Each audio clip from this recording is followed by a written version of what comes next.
Chris has finished 2 years of medical training.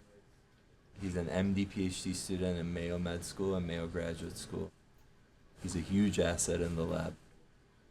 It all started when I started my PhD with Dr. Bafar's lab.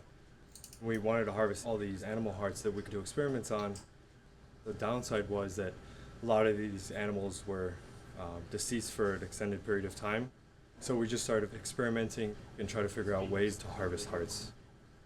Just think about the potential benefit patients could receive from having an expanded pool of donor hearts. The Lazarus Project, Lazarus was resurrected from the dead by Jesus. That's where the name Lazarus comes from. We had a simple question. Can we do that scientifically? Can we condition the heart in a way, an hour after death, 2 hours, 3 hours, 4 hours, whereby the heart function is somehow preserved, the tissue is somehow protected, and prove that at least outside the body we can get these organs to come back to life? We can. Heart transplant is very unique in that the heart needs to be alive and functioning when we harvest it for transplantation.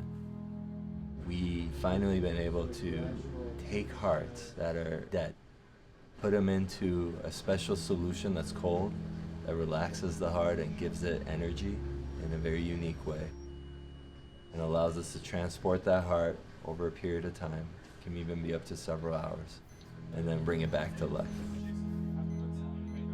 In 2015, there were 2,600 heart transplants in the United States. If we could transplant suddenly 10,000 patients a year, it would be life-changing for so many more patients. The only option for Jet was a heart transplant. Our daughter is gonna make it. This can be our story as a family. Can't be like any other way. No. So She was flown here via helicopter on January the 20th. they didn't let me hold her at the last hospital that we were at.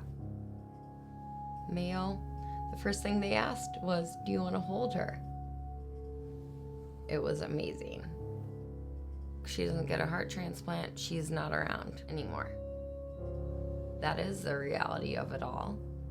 I knew that the likelihood of her getting a transplant was very rare. But I always had hope.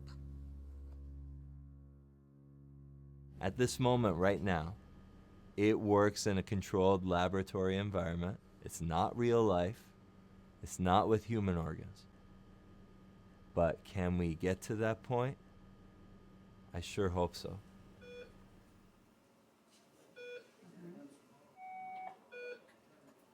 Having the thought that it wouldn't happen, that just never crossed my mind until the last days when they said that it wasn't going to happen.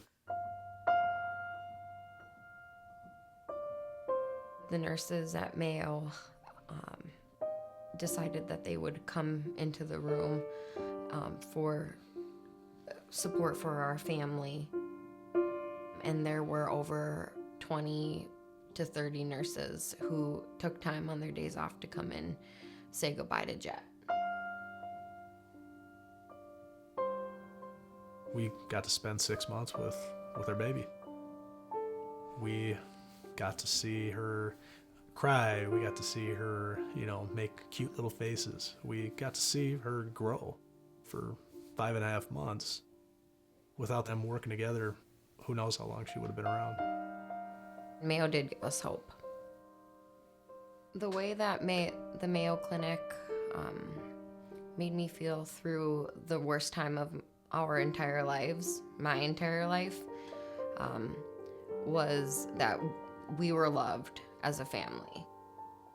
We have been back to visit the staff at Mayo, even after everything that we went through. It's almost therapeutic.